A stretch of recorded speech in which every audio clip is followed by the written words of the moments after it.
انہوں نے کہا کہ بھیا مسجدوں پر ہاتھ ڈالو گے تو پوری قوم سڑکوں پر آ جائے گی، کیونکہ جمعے میں تو سب جاتے ہیں۔ اس لیے کام کرو کہ ادھر سے مت پکڑو، پیچھے سے پکڑو۔ ان کے مدرسوں کو بند کر دو، 25 سال کے بعد ان کی مسجدیں خود بخود بند ہو جائیں۔ ان کے مدرسوں پر حملہ کر دو، 20 سال کے بعد ان کو امام نہیں ملے گا، اور فجر اور مغرب اور عشاء میں امام صاحب نہیں آئے تو لوگ دائیں بائیں دیکھتے رہتے ہیں۔ جتنے لوگ نمازی ہوتے ہیں شاید کوئی ایک ہو جو امامت کا فریضہ انجام دے دے اور لوگوں کو فجر مغرب یا عشاء کی نماز پڑھا۔ انہیں پتا، انہوں نے کہا بھیا یہ جو مسجدیں آباد ہیں یہ قوم کے 1% طبقے کی وجہ سے آباد ہے۔ بس مدرسوں کے اندر آنے والا طبقہ پوری اس ملک میں ملت اسلامیہ کا 1% ہے، 1% ہے۔ کورونا سے پہلے 1.5% تھا، کورونا کے بعد 1% ہے۔ انہوں نے کہا صاحب یہ 1% ہے جو سب سے بڑا مجرم ہے مسجدوں کو آباد کرنے کے لیے۔ اس 1% کو لولا لنگڑا اور مجروح بنا دو تو ان کی مسجدیں 25 سال کے بعد خود بخود ویران ہو جائیں گی۔ کسی بڑے کام کی ضرورت نہیں ہے۔ اصل یہ لڑائی مدرسوں کے خلاف نہیں ہے، اصل یہ لڑائی مساجد کے خلاف ہے، اور اس کو سمجھنا پڑے گا۔ یاد رکھو، آپ کسی ایک علاقے پر ایکسپیریمنٹ کر لو، چھوڑو پورے ملک کو، کسی ایک گاؤں پر تجربہ کر لو، اگر مکتب ختم ہو جائے گا، مسجد نہیں باقی رہ سکتی، مدرسہ ختم ہو جائے گا تو دینی عقائد اور قرآن کی روح قوم کے اندر سے ختم ہو۔ اب انہوں نے کیا کہا کہ صاحب آرڈر ہے، آپ ذرا سمجھو، میں علماء سے کہتا ہوں لوگ احساس کمتری کا شکار ہیں۔ ارے بھائی آپ سے مبارک مخلوق روئے زمین پر کوئی نہیں۔ بھائی آپ ہم سے کہتے ہو کہ ماڈرن ایجوکیشن میں کیوں دیں؟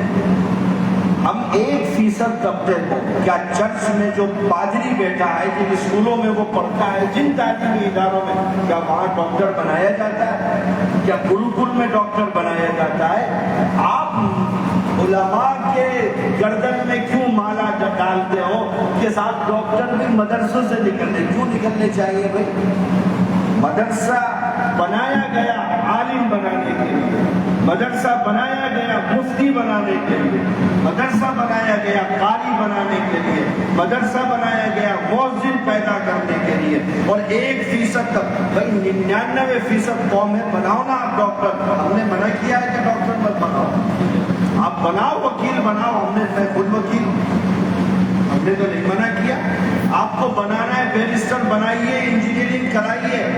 آپ اگر یہ سمجھتے ہو کہ مدرسے ڈاکٹر بنانے کے لیے بنائے گئے ہیں، مدرسے انجینئر بنانے کے لیے بنائے گئے، یہ آپ کی حماقت ہے۔ جس طرح کسی میڈیکل کالج میں جب آدمی داخلہ لیتا ہے تو وہ انجینئر بننے کے لیے نہیں لیتا، کسی لا کالج میں آدمی جب داخلہ لیتا ہے تو میڈیکل کی تعلیم کرنے کے لیے نہیں دیتا۔ ہر تعلیمی ادارے کا اسٹرکچر الگ ہے۔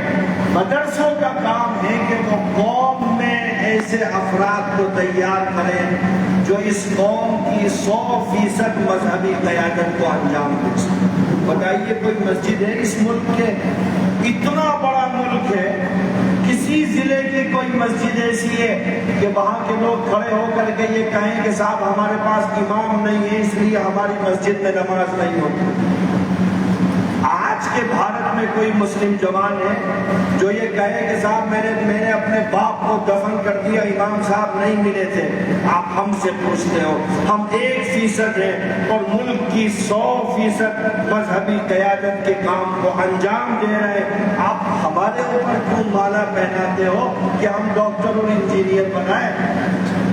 ہم ضرورت کے وقت عصری تعلیم دیں گے، غالب قرآن و حدیث کی تعلیم رہے گی، جو بھی اس کے مقابلے میں تعلیم رہے گی وہ مغلوب رہے گی، مجھے کہنے میں کوئی حرج نہیں، کیونکہ ہم نے مدرسے بنائے ہی اسی لیے کہ ہم وہاں قرآن پڑھائیں، فقہ پڑھائیں، حدیث پڑھائیں، اصول پڑھائیں، دین پڑھائیں، شریعت پڑھائیں، اس لیے ہم نے مدرسے بنائے۔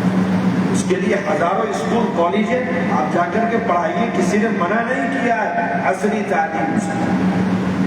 اور علماء کو سمجھنا چاہیے، آپ کو یہ احساس کمتری کا شکار کراتے ہیں اور آپ ہوتے ہو، کیوں ہوتے ہو؟ آپ نے اپنی زندگی کے سب سے خوبصورت اور قیمتی لمحات اس دین کے تحفظ اور بقا کے لیے خرچ کیے۔ ایک آدمی کی زندگی میں 12 سال سے لے کر کے 24 سال تک کا جو یہ مرحلہ ہوتا ہے، یہ سب سے قیمتی مرحلہ ہوتا ہے۔ اس کو جہاں لگا دے آدمی بن جاتا ہے، اس کو کاشتکاری میں لگا دے بہترین کاشتکار بن جاتا ہے، اس کو کالج میں لگا دے بہترین سائنٹسٹ بن جاتا ہے۔ آپ نے وہ اپنی عمر مدرسوں میں لگائی اس لیے کہ آپ آنے والی نسلوں کے دین و ایمان کے تحفظ اور بقا کا کام کر سکیں۔ اور پھر یقیناً ہم اور آپ قوم کے لیے کام کر رہے ہیں۔ مسجد کا امام ہے، وہ اپنے بچوں کے علاج کے لیے در در بھٹک رہا ہے، اور اس آبادی میں رہنے والے امراء رات کے کھانوں پر ہزاروں لاکھوں روپیہ خرچ کر رہے ہیں۔ خدا کی قسم یہ آپ کی بے غیرتی نہیں، یہ سماج اور قوم کی بے حسی۔ اگر وہ آپ کی ضروریات زندگی کو پورا نہیں کر پا رہے تو یہ آپ کا فیلئر نہیں ہے، یہ بھارت کے مسلمانوں کا فیلئر ہے، یہ علماء کا فیلئر نہیں ہے۔ اس لیے آپ اپنے آپ کو کمتر مت سمجھیے۔ اس کائنات کی ہر معلومات پر لکھی ہوئی ہزاروں کتابیں اللہ کے کلام کی ایک آیت کے مقابلے میں ہے، ان کی کوئی حیثیت نہیں۔ آپ اس کتاب کے سمجھنے اور سمجھانے والے، پڑھنے اور پڑھانے والے ہیں، اس لیے آپ کو اپنا دل چھوٹا نہیں کرنا چاہیے اور حالات کا مقابلہ سنجیدگی کے ساتھ کرنا۔ اب میں آپ کو کچھ اصولی چیزیں بتاتا ہوں۔